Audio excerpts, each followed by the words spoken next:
Magandang araw po sa mga tagapakinig. Itago nyo na lang po ko sa pangalang Dana, Tubong Isabela. Nais ko pong ikwento sa inyo ang aking karanasan sa buhay. Nag-iisang anak lamang ako na babae ng aking ama't ina. Kaya ako ay isang spoiled brat. Kadalasan ang mga gusto ko ay aking nakukuha dahil medyo angat kami sa buhay. Ang aking ama ay isang engineer, habang ang aking ina naman ay isang doktor. Madalas lamang akong maiwan sa bahay nung ako'y 18 years old pa lamang. Meron naman kami katulong dati sa bahay, si Ate Mulin. Ngunit dahil sa COVID-19 ay umuwi rin ito dahil sa pag-aalala sa kanyang pamilya sa probinsya. Dahil halos hindi makauwi ang aking mga magulang, napilitan maghanap ang aking ina ng mga bagong tagabantay sa akin. Nakakuha ang aking ina ng bagong katulong. Itago na lang natin sa pangalang Joanne. At nakakuha rin siya ng isang lalaki na makakasama rin namin ni Ate Joanne sa bahay. Bali kapatid siya ng aking ama na si Tito Jojo. Wala itong asawa at matandang binata. Noong araw na dumating sila sa aming bahay ay sumaya na. Nandun na lagi na kami nagbibiro ang tatlo at hindi mahirap gawing ka-vibes ang dalawa.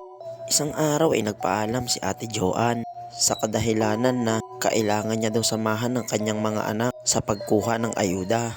Mga 1 week daw siya mawawala at si Kuya Jojo daw muna ang bahala sa akin. Bagay naman na ikinalungkot ko. Ngunit ang sabi ni Tito Jojo ay siya na ang bahala sa lahat dahil naituro naman na daw ni Ate Joanne ang mga gagawin. Ngunit nagkamali ako. Yun pala ang magiging bangungot ng aking buhay. Araw ng Lunes umalis si Ate Joanne mga alas 5 ng hapon at si Tito Jojo na ang nagluto ng aming pagkain. Mga bandang alas 7 ay kinatok niya na ako sa aking kwarto.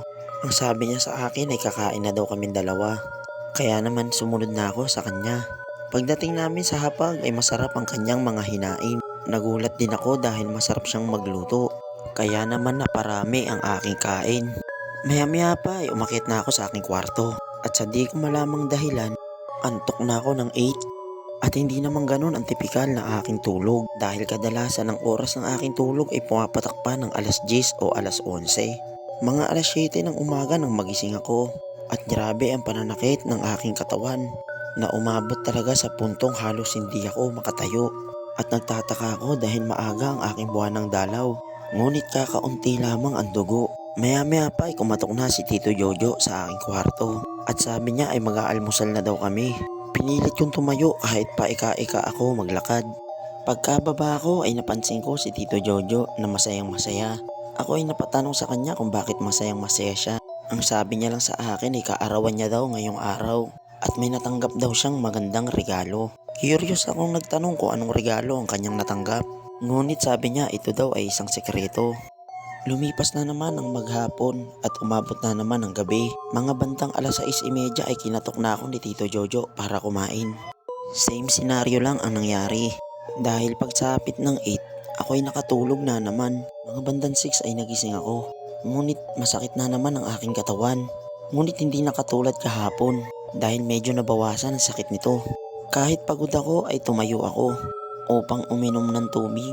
Ngunit napansin ko na walang tao sa bahay. Magulo ito at parang ninakawan ng aming bahay. Agad kong hinahanap si Tito Jojo.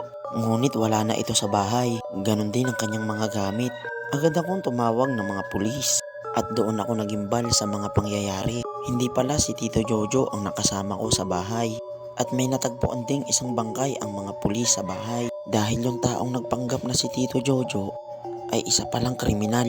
Yung totoong Tito Jojo pala ay hindi nakaluwas dahil nagpositibo daw ito sa swab test. Kaya kinailangan mag-quarantine. Hindi na daw niya nagawang makontak ang aking magulang dahil sa naiwan niya ang kanyang cellphone sa kanilang bahay at hindi na ito makauwi. At yung bangkay palang nakita doon, ang bangkay ni Ate Joanne. Nireview ng pulis ang CCTV at nagimbal ako sa mga napanood ko. Noong Lunes pala ay bumalik si Ate Joanne, mga bandang alas 9. Dahil may nakalimutan daw ito, pumunta sa kwarto ko si Ate Joanne at kumatok. At dahil meron ding CCTV sa kwarto ko, nakunan din ng krimen sa loob. Naaktuhan pala ni Ate Joanne na ginagahasa ako ng nagpanggap na Tito Jojo.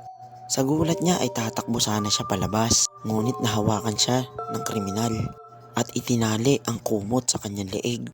At mga ilang minuto pa ay tumirik ang kanyang mata at bumagsak. Matapos patayin si Ate Joanne ay iniwan niya lang to sa lapag at binalikan niya uli ang aking hubad na katawan at nagpasasa siya sa akin. Inabot ng halos lagpas 1 oras ang pagpapakasaya niya sa katawan ko. Kaya pala hindi ako nagigising dahil pinaamoy niya ako ng pampatulog. Matapos yun ay ibinaba niya ang katawan ni Ate Joanne at itinago sa ilalim ng lababo. Lumipat ang video ng CCTV sa kinabukasan at bandang alas 8 ay ginagahasan niya ulit ako. Ang masakit pa dun ay sa loob niya inilalabas kaya may tendency na mabuntis ako. Napahagulgol na lang ako ng iyak at walang magawa at nahatulan ng habang buhay na pagkakakulong. At simulan nun, naging emotional break na ako. Ngunit may nakilala akong pastor at tinulungan nila akong bumangon. Hanggang dito na lamang at nagpapasalamat ako sa pakikinig ninyo. Salamat po.